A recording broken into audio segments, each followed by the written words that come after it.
What is up guys, it's your boy Solheim here, back with another Dragonflight gold farming video. So today we have a solo gold farming test for you, and as you can see in the top left corner right now, we have so far made 53,000 gold in 57 minutes and 48 seconds. Actually the test itself took me about 56 minutes, but let's call it a 1 hour test because, well, we ended right before the 1 hour mark to show you the timer going down and show you the total gold per hour, and I'll be talking more about the items looted as well, and talking more about the gold farm. I'll be showing you the route, the spec to use, how to set it up, and everything you want to know to make this type of gold yourself. It is a very chill type of gold farm you can do as any class, to be honest. It requires a profession or two. It's based on having herbalism and mining, and to be honest, about 80% of my gold here comes from herbalism, so you can definitely do this with one profession too. Before I show you guys the farm, the location, the route and everything though, I do want to shout out my Dragonflight Gold Guide, and if you haven't checked this one out already, this is a 170 pages long PDF document about gold making in Dragonflight and also just in WoW in general, containing steady gold farms you can use no matter like which expansion you're playing. If you don't have Dragonflight, you can still use those to actually get enough gold to buy the expansion, and we have more than 40 different gold farms for Dragonflight as well, and I'll be updating the guide with more farms eventually, like as time goes on, so you'll be getting those updates for free, and you also get access to an exclusive Discord server with early access to videos and also exclusive videos as well, which talks more about gold making and giving you more gold making info, giving you more profit as well. So if you want to make more gold in Dragonflight, definitely do consider checking out that guide through the link down below and use the code Solheim to get it for half price. With that being said, I want to take my look at this farm, show you the route and everything about the farm. It's a super chill soloable gold farm. You don't need to have a group or anything, so you can do this one by yourself. So as I mentioned, I made about 53,000 gold in 1 hour of farming, a little bit less than 1 hour as well, 56 minutes to be exact, and you can make a lot of gold by doing this. I just gathered Writhebark again for 579 gold, and you can see right now the price of Writhebark on EU is 144 gold. I'm using TSM min buyout as my price source here, not sure why that doesn't show, but if I close the window and open it back up, it might be showing the loot source. Actually no, it doesn't for some reason, but yeah, I'm using TSM min buyout as a source here for my loot appraiser challenge or loot appraiser. So TSM min buyout is the price source and is counting Writhebarks for 144 gold. And I just wanted to mention that because if you're watching this video like 1 or 2 weeks or months into the future, then knowing the price of Writhebark is good for the farm, because that is what basically gives you a standardized gold per hour from the farm itself. So talking about the items I got, you can see right here, we got 184 Writhebarks. That's more than half of my total gold per hour is coming from Writhebark. So if the price of Writhebark is going upwards of 144 gold, then the price will go up, or the gold per hour will go up, right? And if it's worth less for you, then the gold per hour will go down as well.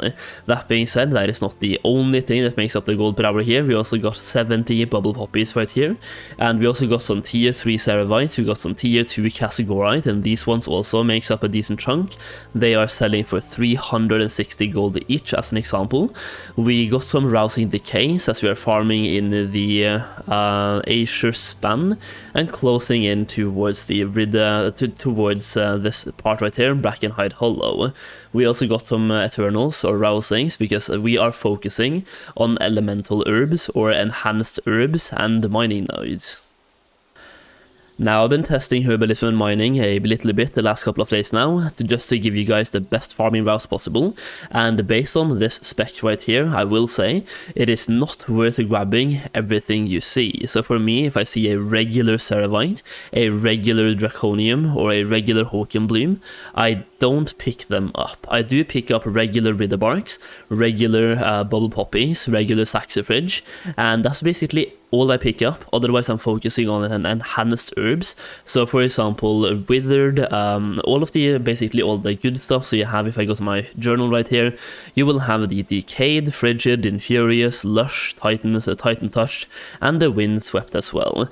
The infurious are from war mode, so you can go to war mode as well to get those ones for rousing ire. here, but personally I'm farming outside of war mode just because it's more chill, and that way you're still getting decayed, you're getting frigid, you're getting lush, titan touched, and windswept. So I'm focusing on just picking up those things, so like enhanced materials basically, enhanced deposits and enhanced herbs, and I'm also picking up regular Writhebarks because they give me a ton of gold, bubble poppies too, and also saxifrage. So let's talk a little bit about what to do for this farm. There's one thing that I'll tell you right now. You want to have the tool here, for example, and get this one with finesse. So when you're making a tool, you can either make it with finesse by putting in the actual missive when crafting it, or when you search on the auction house, you can just find the one with finesse. You want to have as much finesse as possible, and the tool itself can come with random stats, so don't buy one with crafting speed, for example, or gathering speed, so deftness. Don't buy that one. Do get one with finesse, definitely, and try to get the tier 3 tools. I did get the green tools just to make sure. Like this character I set up in 1 week, and I want to make sure here that you realize you can do this right now. It takes you less than 2 hours to set a character up to do the same farm that I'm doing, and you can obviously make it better by getting blue tools as well. Like I have 668 metals so far, only found by gathering, by the way, so you can definitely get blue tools as well, but this test right here is done with the very basics, so less than 2 hours to set this up, and you can start farming too. So green tools with finesse, enchanted with finesse, and also get the flask. So this one right here is called the Steaming Phial of Finesse. It is a soul-bound flask, but you can get it through the crafting order system. So go to the crafting order table, find alchemy, and get an alchemist to make it for you, or just make a public crafting order and try to get it. Personally, I'm using a rank 1, you can use rank 2 or rank 3. So rank 1 gives you 30 finesse, rank 2 gives you 40 finesse, and rank 3 gives you 50 finesse. Now me, I just used a public order, so I just had to take what I got, and I got a rank 1, but that's definitely fine. It gives me some extra stuff. So with that being said, let's take a look at my specializations. Now you know you just wanted to pick up the actual good stuff, so the actual enhanced herbs and mining veins. Don't pick up regular Ceravites, regular Draconium, or regular Hawken Blooms, just leave those alone, just pick up the really good stuff. And for specializations, the one thing that's important here is having 10 points spent into bountiful herbs, right here to get the plus 10 finesse.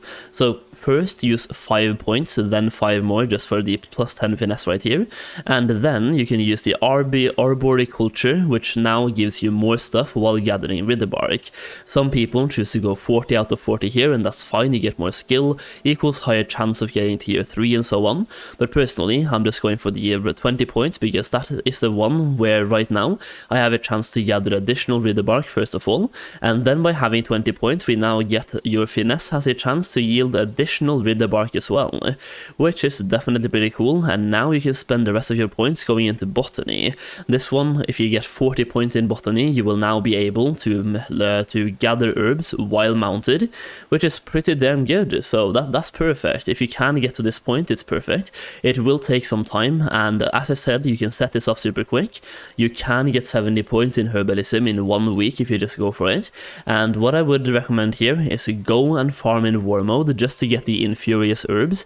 In that case, you can get plus 4 points in 1 week just by gathering the actual infurious stuff. So you can see right here, you have the infurious Hawken Bloom, infurious Bubble Poppy, infurious Saxifrage, and you also have something called infurious Writhebark. So you can get 4 points extra just by farming in war mode if you're really struggling to get those knowledge points. But get yourself to 10 points here, 20 points here, then 40 points in botany, and that is all you need. And now you can start farming. For mining, we are using something along the same lines. So right here, I've just gathered 30 points right here for the finesse, maximum finesse as always, right? Just to give myself more stuff while farming. We also have 4 points in surveying, and we have 23 points in the mining process. By maxing out this one, you will now be able to gather ore as well while mounted. So I'm trying to work myself towards that goal right now, and that's basically the entire spec I'm using for this farm, and how to make 50k gold per hour with herbalism and mining, where 80% of your gold is coming from herbalism. Okay, with that being said, there's only one more thing to take a look at, and that is the actual route that I use for farming, and that is going to be right here in the Azure span and drawn in paint. So it's an absolutely beautiful drawing right there. Should be sold as a painting, really, state of art, but yeah, there we go. Yeah, that is the route that I'm roughly using while I'm farming. So I'm running in like a half circle, not even a circle. It's a dragon race really on the left hand side of the Azure span, and the reason for this is that this is where I've found the most Writhebarks when I'm farming. So following this route right here, you're basically hitting all the different Writhebark spawns on that side of the map. So just keep following the route, fly around and around and around, and gather the best stuff. I also realized that I gave you the route very late in the video, so I'm going to try to give you guys some timestamps down below to divide the video into different chapters so you can check it out for yourself, and that way you can skip to the part of the video that you find interesting, so you know how to do the setup, where to farm, what to farm for, what we're using right here and everything. So there's going to be timestamps down below dividing the video into different chapters for very easy navigation. Either way, that is the video. Hopefully it helps you make some gold, a very easy soloable gold farm in Dragonflight requiring herbalism and mining. So hopefully the thumbnail and the title makes that obvious too. But yeah, that's basically the video, guys. If you enjoyed it, it was my first herbalism and mining gold farm so far in the expansion. Pretty late, but it's about time. Hopefully you enjoyed the video. If you did, leave a like down below, subscribe for more Dragonflight gold making content. Thank you so much for watching, and I'll see you again very soon.